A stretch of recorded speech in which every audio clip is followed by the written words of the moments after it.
Hello दोस्तों, आज मैं सिंहासन बत्तीसी की 7वीं पुतली की कहानी सुनाने जा रही हूँ, जो बहुत ही मज़ेदार और दिलचस्प है। सिंहासन बत्तीसी की 7वीं पुतली यानी कि कौमुदी पुतली की कथा।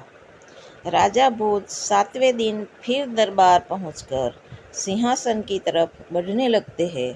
तभी 7वीं पुतली कौमुदी ने राजा से कहा, यहाँ बैठने की जिद छोड़ दो। इस पर सिर्फ राजा विक्रमादित्य जैसा गुणवान ही बैठ सकता है। राजा के गुणों को बताने के लिए 7वीं पुतली ने एक कहानी सुनानी शुरू की। एक दिन राजा विक्रमादित्य अपने कमरे में सो रहे थे। आधी रात में उन्हें रोने की आवाज़ सुनाई दी। इस आवाज़ को सुनकर राजा बाहर निकले। जैसे ही वह शिप्रा के तट पर पहुँचे तो उन्होंने देखा कि एक महिला जोर जोर से रो रही है। वो उससे उसके रोने का कारण पूछने लगे। तब महिला ने बताया कि वो चोर की पत्नी है और राजा ने उसे पेड़ से उल्टा लटका दिया है। राजा ने पूछा, तो क्या तुम्हें इस सज़ा से कोई परेशानी है? उसने कहा, सज़ा के फैसले से कोई परेशानी नहीं है, लेकिन यह बात बुरी लग रही है कि मेरा पति भूखा प्यासा उल्टा लटका हुआ है। इतना सुनकर राजा ने झट से पूछ लिया कि उसने अब तक उसे कुछ खिलाया पिलाया क्यों नहीं। तब उसने कहा, वो बहुत ऊंचाई पर लटका हुआ है और मैं किसी की मदद के बिना उस तक खाना नहीं पहुंचा सकती हूँ। तब विक्रमादित्य ने कहा, चलो मैं तुम्हारे साथ चलता हूँ। यह सब सुनकर महिला बहुत खुश हुई। वो महिला उस व्यक्ति की पत्नी नहीं, बल्कि एक भूत थी, जो उस लटकते हुए शख्स को खाना चाहती थी।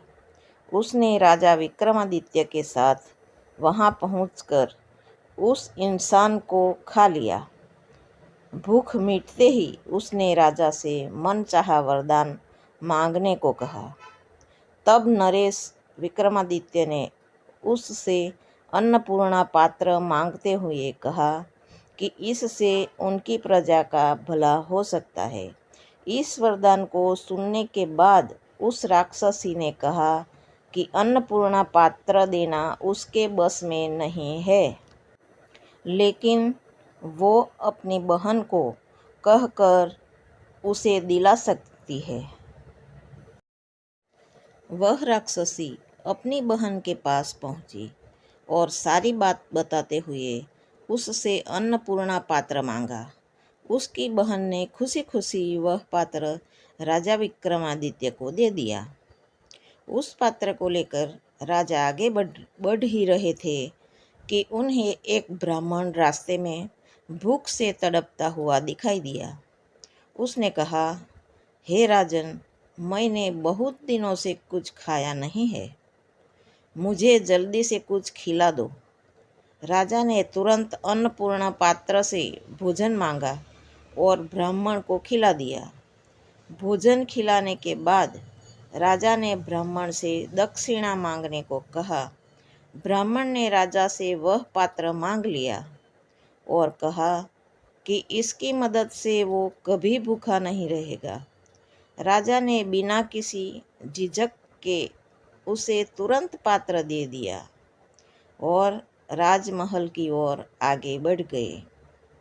इतनी कहानी सुनाते ही 7वीं पुतली उड़ गई। यह सब सुनकर राजा भोज सोच में पड़ गए। उन्होंने मन में सोचा कि अब यहाँ बैठने का कोई और उपाय सोचना पड़ेगा। इस कहानी से हमें यह सीख मिलती है कि निस्वार्थ भाव से सभी की मदद करनी चाहिए दूसरों के लिए अच्छा सोचने वाले के साथ अच्छा ही होता है।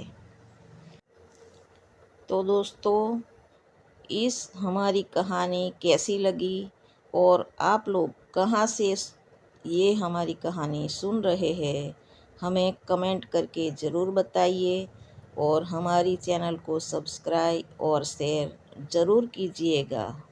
जय हिंद।